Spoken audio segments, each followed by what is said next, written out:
Wade Davis, I'm just sort of learning more about him because I've been reading up on the file, but he apparently almost died several times while wandering through South America. That seems to be taking the research, you know. And he did this while doing his best on our behalf to sample whatever hallucinogenic plants he could find. He wrote the book on voodoo in Haiti, and he found the poison and the magic that created the zombie. He travels the world, but he calls northern BC home. I'm really happy to have him here. Wade Davis.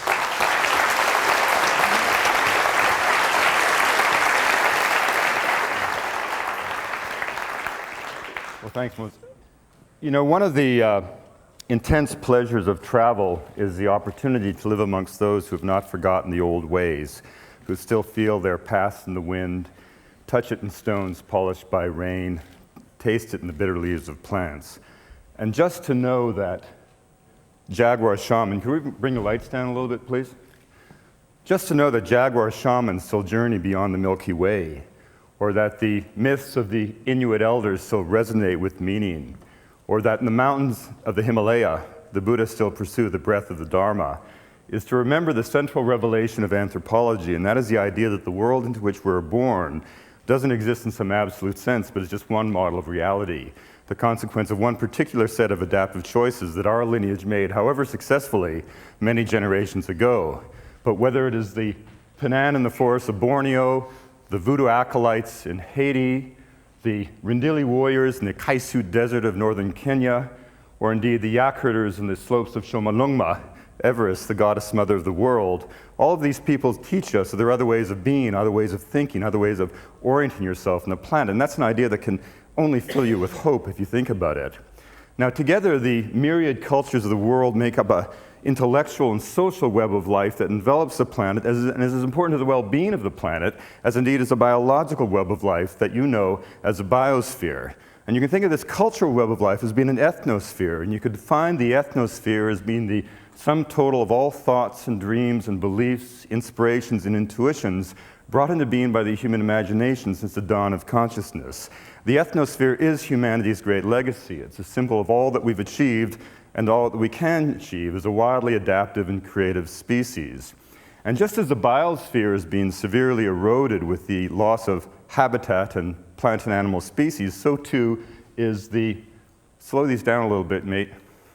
We have this very low-tech hand gestures here. I'm not actually spasmodic. No, don't do anything.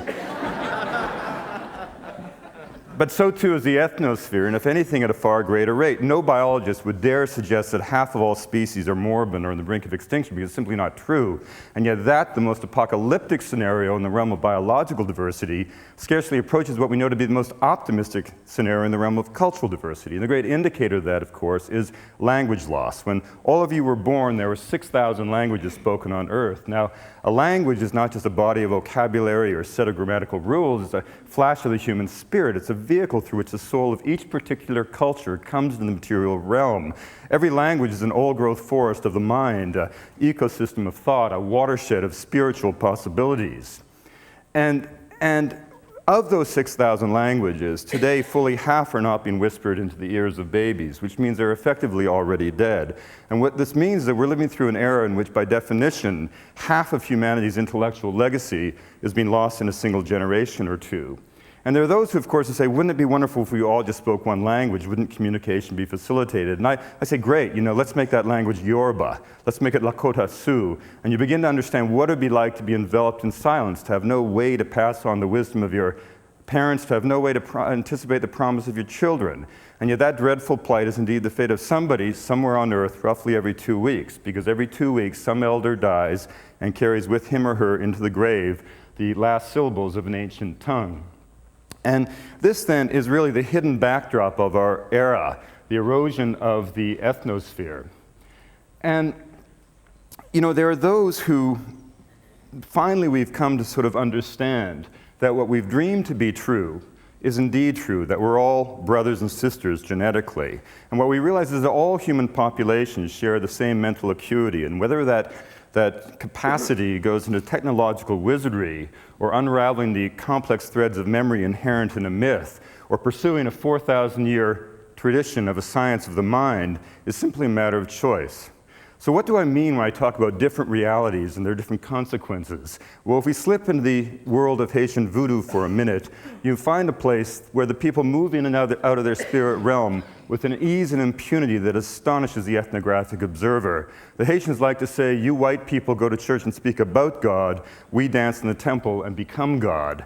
And this is no black magic cult, this is a complex metaphysical worldview, this distillation of very profound ideas that came over during the tragic diaspora and were sown in the fertile soil of the New World. The moment of spirit possession is not some moment of pathology. On the contrary, it is a moment of divine grace where the soul of the living is displaced by the God, the human being becomes a God, and of course, a God cannot be harmed. So you see these incredibly theatrical gestures, voodoo acolytes in a state of trance, handling burning embers with impunity, an astonishing example of the mind's ability to affect the body that bears it when catalyzed in a state of extreme excitation.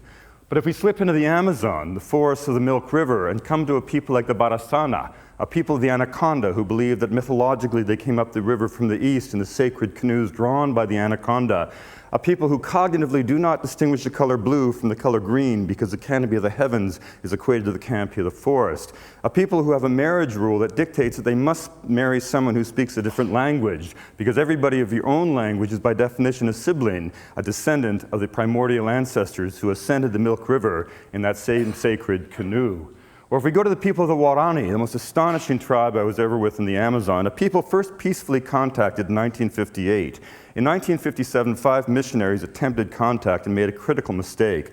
They dropped from the air 8x10 glossy photographs of themselves in what we would say to be friendly gestures, forgetting that these people of the rainforest had never seen anything two-dimensional in their lives. They picked these things up, tried to look behind the face to find the form of the figure, found nothing, and concluded these were calling cards from the devil. So they promptly speared the missionaries to death.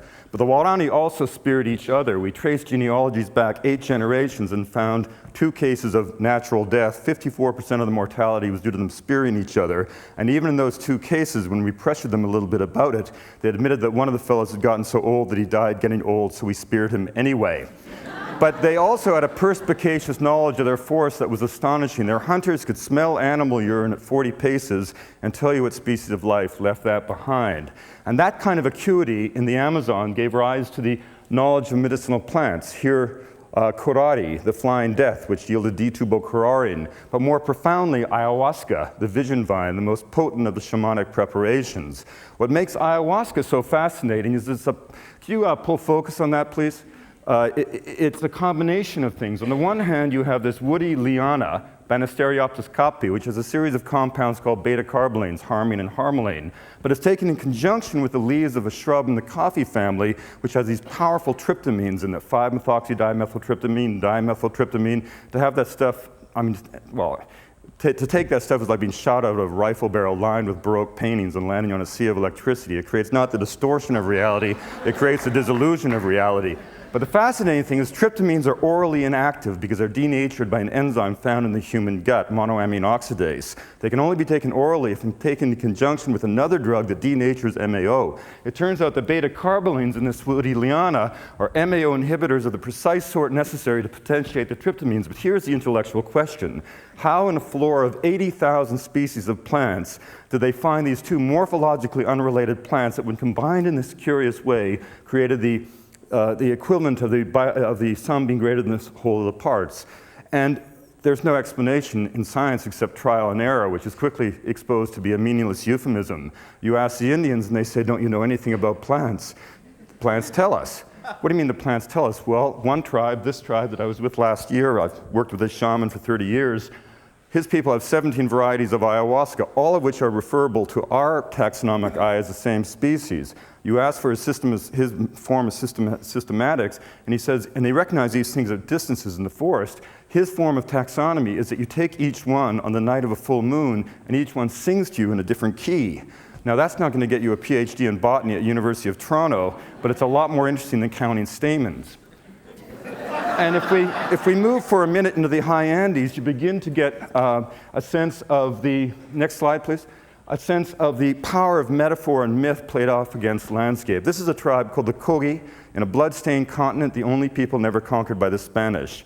In the wake of the conquest, they retreated into an isolated volcanic massif called the Sierra Nevada de Santa Marta, where to this day they're ruled by a ritual priesthood, but the training for the priesthood is rather astonishing. The acolytes are taken away from their families at the age of 3 and 4, sequestered in a shadowy world of darkness for 18 years. 2 9-year periods deliberately chosen to mimic the 9 months they spent in their natural mother's womb. Now they're metaphorically in the womb of the Great Mother. And for that entire time, the world only exists as an abstraction as they're enculturated in the values of their society, values that maintain the proposition that their prayers and their prayers alone maintain the cosmic balance. And after 18 years, they're suddenly taken out as young adults from the stone huts at the edge of glaciers, and they see for the first time a sunrise. And in that crystal moment of awareness, the first light, everything they have learned in the abstract is affirmed in stunning glory. And the priest who has trained them steps back and says, you see, it's as I've told you all these years. The world is that beautiful. It's yours to protect. They consider themselves the elder brothers. They dismiss us as the younger brothers who have screwed everything up. And if we move down the Andes, you begin to see the metaphor of landscape and sacred geography. A coca diviner who reads the future in the Venetian on the back of the leaves, a skill that can only be possessed by someone who has successfully survived a lightning strike. Or if we go into the valley of Chinchero outside of Cusco, my young godson who participated with me in this incredible race a couple of years ago where every adult-bodied man must dress up, the fastest boy in each hamlet dresses up as a woman, is transformed into a transvestite figure called the Huaylaca. He then leads all able-bodied men on this incredible race. You begin at 11,500 feet, you run down 2,000 feet to the base of the sacred mountain Antiquilca, you run up to 15,000 feet, you drop off 3,000 feet, you rise another 3,000 feet, and the whole race goes along the perimeter, a perimeter marked by sacred mounds of earth where prayers are uttered, where coke is given to the wind, and by the end of this incredibly arduous day, all the participants fall away into trance and emerge at the end of the day less as human beings than as spirit beings who through ritual have redefined their sense of place. I was the only outsider ever to participate in this ritual, and I only got through that day by chewing more coca leaves than any human being has chewed in the 4,000-year history of the plant. But this begins to give you a sense of the relationship between indigenous people and landscape. We always tend to invoke Rousseau or Thoreau to explain this unique relationship. We make that mistake. Indian people are neither sentimental nor weakened by nostalgia, but they have nevertheless forged through time and ritual a traditional mystique of the earth that's not based on being self-consciously related to it, but on a far more subtle intuition. And that is the idea that the earth itself only exists because it's breathed into being by human imagination. Now, what does that mean?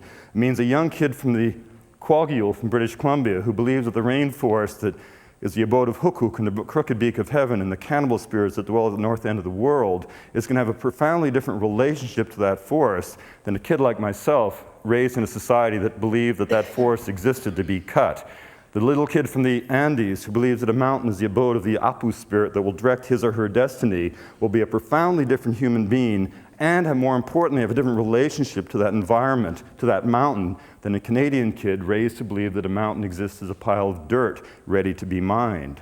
And this then touches upon one of the dark undercurrents of the whole presentation, which is that 20 centuries from now, this era will not be remembered for its wars or its technological innovations. It's going to be remembered as the era in which we stood by and either passively accepted or actively supported the massive destruction of biological and cultural diversity on the planet.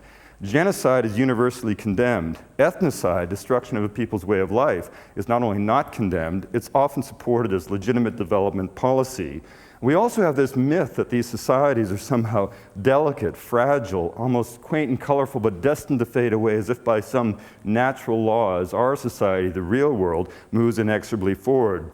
Nothing could be further from the truth. In every case, these are dynamic, living peoples who are being driven out of existence by identifiable forces. Change is no threat to the integrity of the ethnosphere. All cultures through all time have always been engaged in a dance with new possibilities for life. Technology is no threat to the ethnosphere. The Lakota Sioux did not stop being Lakota when they gave up the bow and arrow in favor of the rifle any more than a Canadian farmer stopped being Canadian when he gave up the horse and buggy for the automobile. It's neither technology or change that threatens culture, it's power, the crude face of domination, whether it's the rabid ideology of Pol Pot, who sliced off the feet and hands of this nun in Cambodia for her religious beliefs.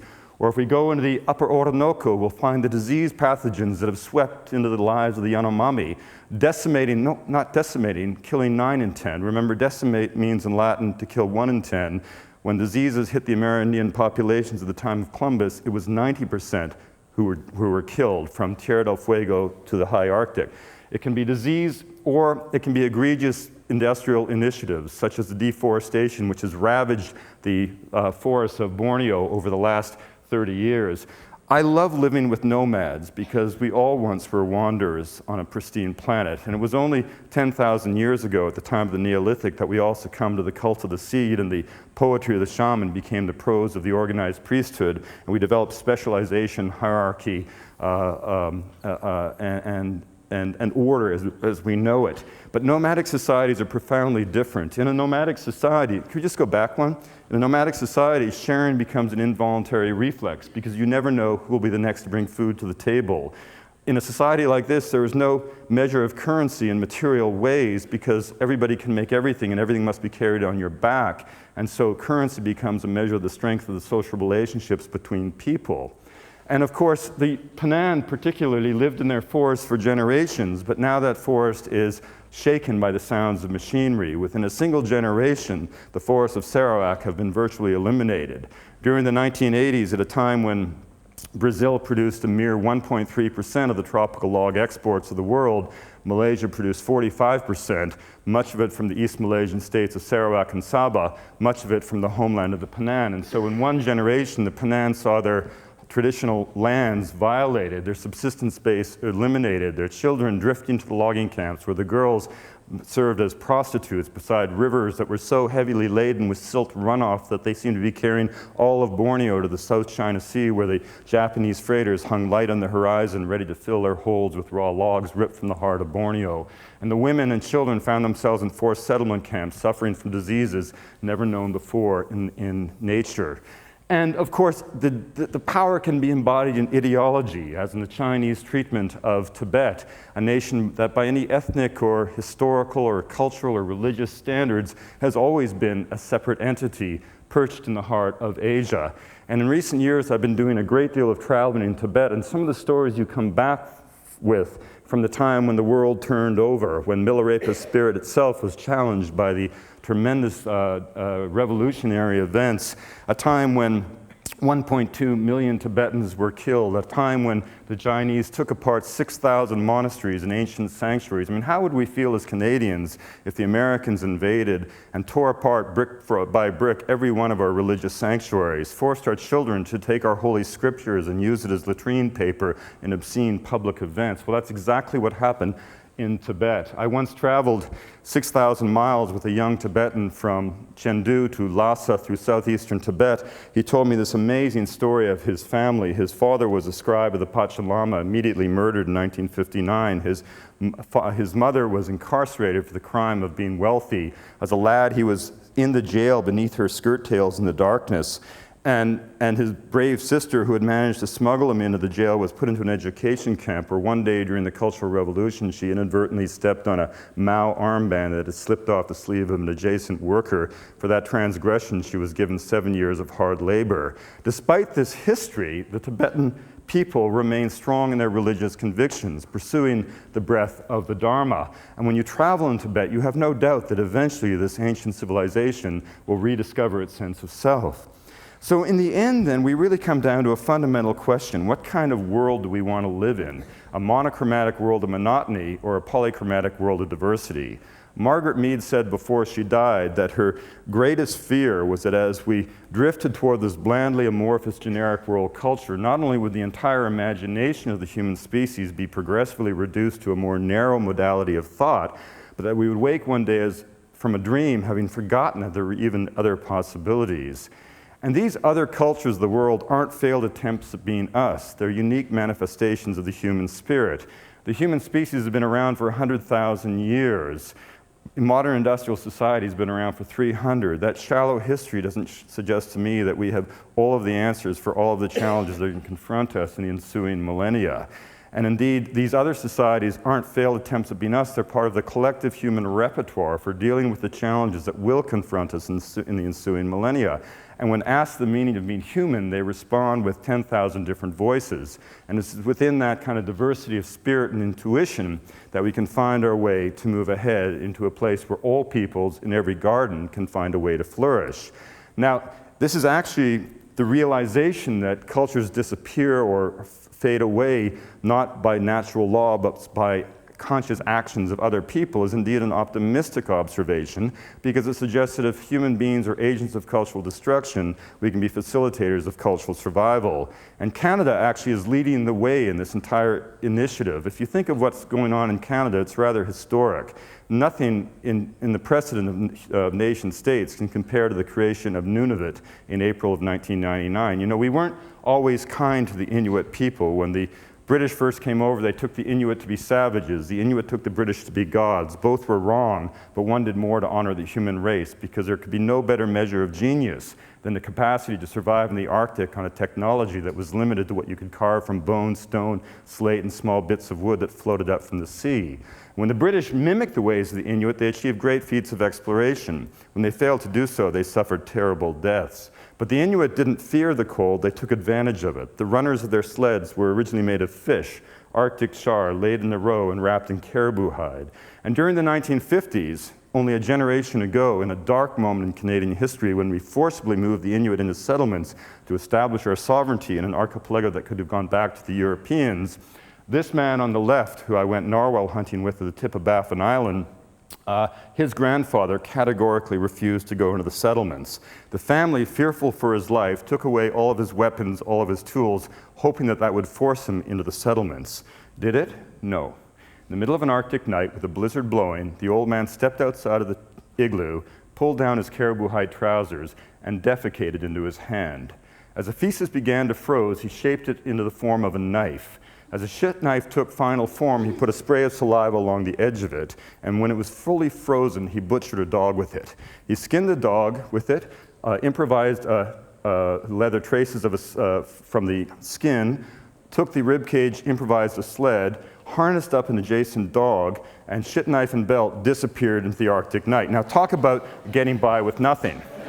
And in many ways, this is a great symbol of hope for all of us around the planet, because in the end, we need the dreams of these young Penan boys, just like we need the hopes and spiritual intuitions of these young Tibetan monks that I photographed just last fall on the edge of the Nepali frontier, because for all of us, through all time, all of these people stand apart as symbols of the naked geography of hope. Thank you very much.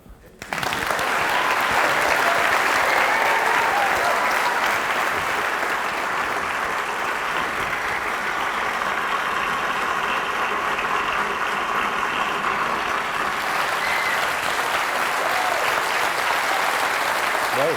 Good too. Let's take a little bow.